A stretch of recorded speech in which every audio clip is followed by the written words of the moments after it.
Guess you don't count. That's what my brother said when the seating arrangement put me outside the auditorium by the janitor's closet. The hallway smelled like floor wax and old textbooks. I could hear the dean inside calling names, one by one.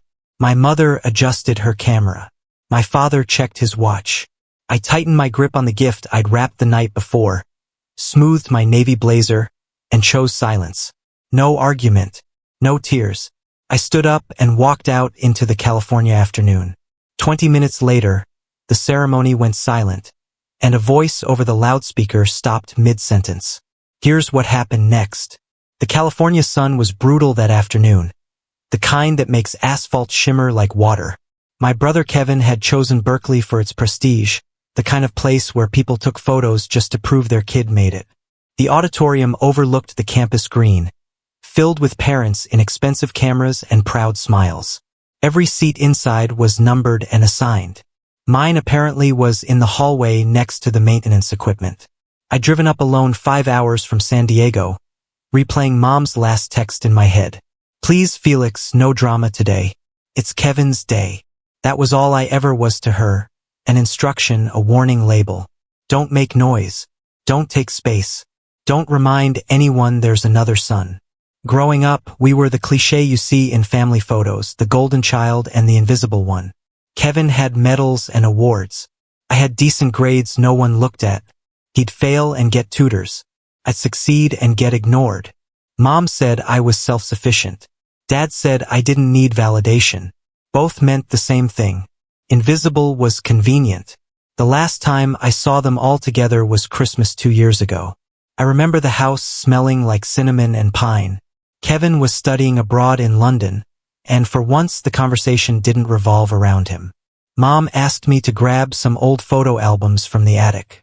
Instead, I found her memory box, edges worn from years of handling. I opened it, curious, until I realized what was inside. Kevin's report cards, Kevin's little league trophies, Kevin's acceptance letter to Berkeley. Not a single thing of mine. Not my high school diploma. Not my college acceptance. Not my name. When I asked why, Mom smiled like it was a silly question. You never needed the recognition, honey. You were always fine. That night I learned there are two kinds of forgotten, being lost and being erased. I thought about that box as I walked toward the auditorium, shoes clicking on polished floors. Through the glass doors, I saw them saving seats in the front row. Mom in her best dress, Dad straightening his tie, and an empty chair with a reserved sign for Kevin's girlfriend. The usher intercepted me with her clipboard. Name, Brennan. Felix Brennan. Her professional smile faltered when she found my name. You're listed for overflow seating. I laughed, waiting for her to correct herself. She didn't. Overflow seating. Hall B. Follow the signs. I followed her pointed finger toward a folding chair in the hallway, positioned next to a supply closet. From there, I could see the auditorium entrance, hear the music, but there was a wall between us, literal and otherwise. I set my gift on the chair, a leather portfolio I'd spent weeks picking out, and stared through the small window in the door. Inside, Mom was waving to relatives. Dad was filming on his phone. Outside, I sat on a metal chair that squeaked when I shifted, and told myself the same lie I told for years. It's fine. You don't need them. But the truth was pressing against my chest, quiet and solid. Maybe I didn't need them, but that didn't mean they had the right to treat me like I never existed. I tried to disappear into the background like always, but the hallway wasn't quiet. Staff walked past wheeling carts. A janitor asked if I was lost. Every time the door opened, I caught glimpses of the ceremony. Parents cheering, cameras flashing. My mother's hand on the seat next to her, saving it for Kevin. Then the door opened wider. I looked up and saw Kevin walking toward me in his cap and gown, diploma in hand. The ceremony wasn't over yet. He stopped just short of where I sat.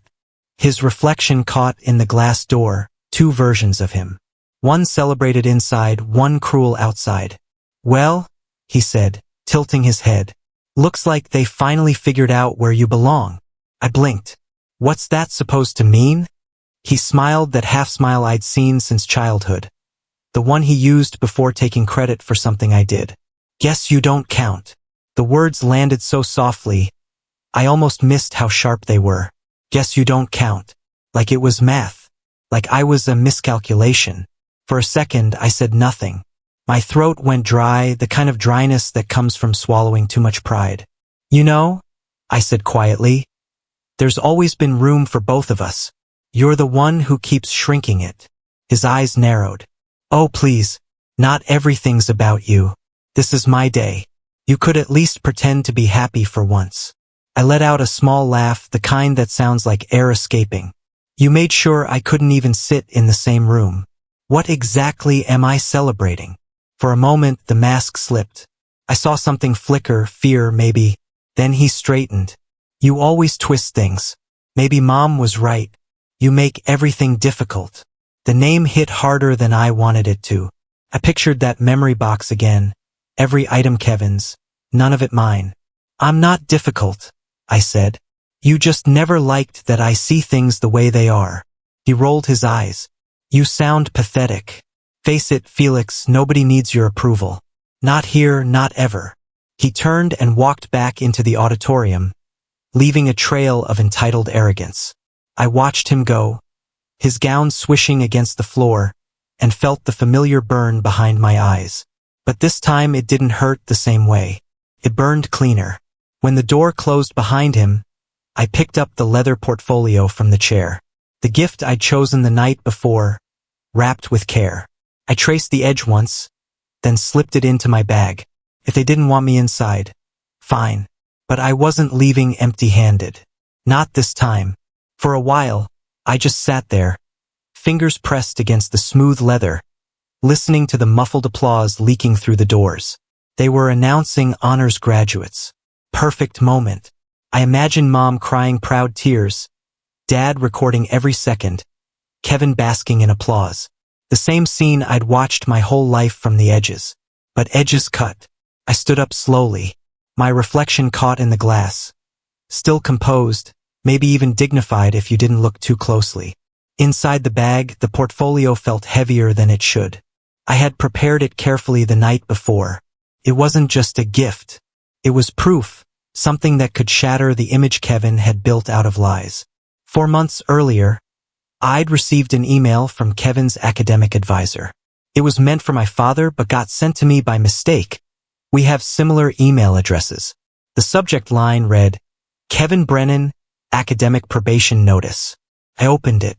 Kevin had been on academic probation for 2 semesters. He'd failed multiple classes. The only reason he was graduating was because my father had made a significant donation to the engineering department. $500,000. The email included a thank you note from the dean. My coffee went cold that morning. I hadn't planned to use that information until today.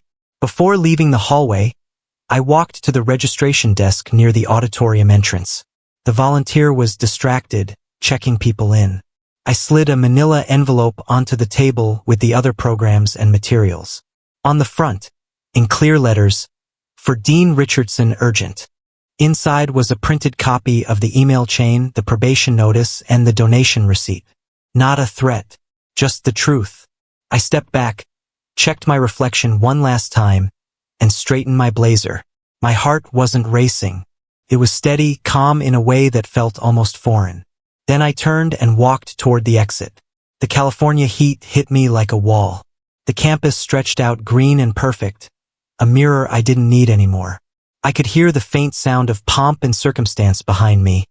The crowd cheering for graduates I no longer cared to watch. For the first time in years, I didn't feel small.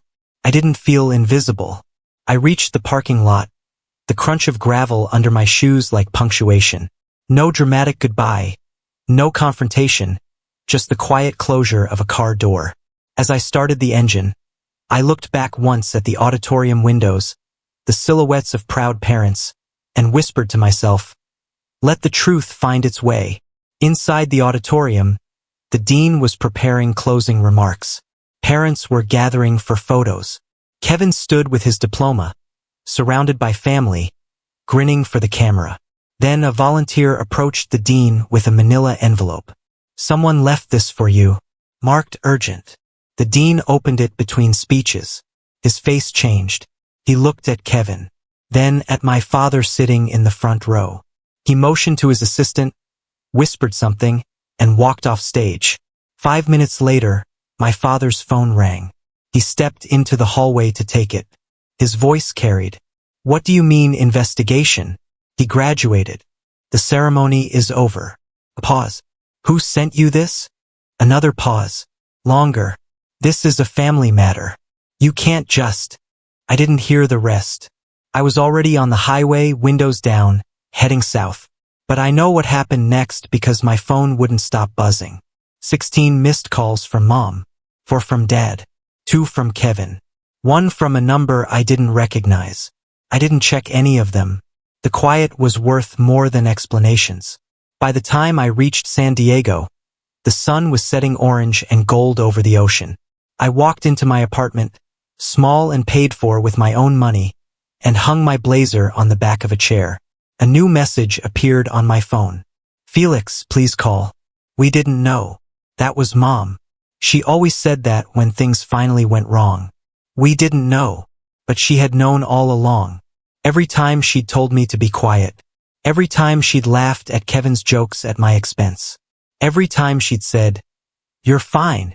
I put the phone face down and opened my laptop instead. An email notification blinked. It was from a company I'd interviewed with 3 months ago. Senior software engineer position. They wanted me. 6 figures. Stock options. Relocation to Seattle if I wanted. I clicked accept.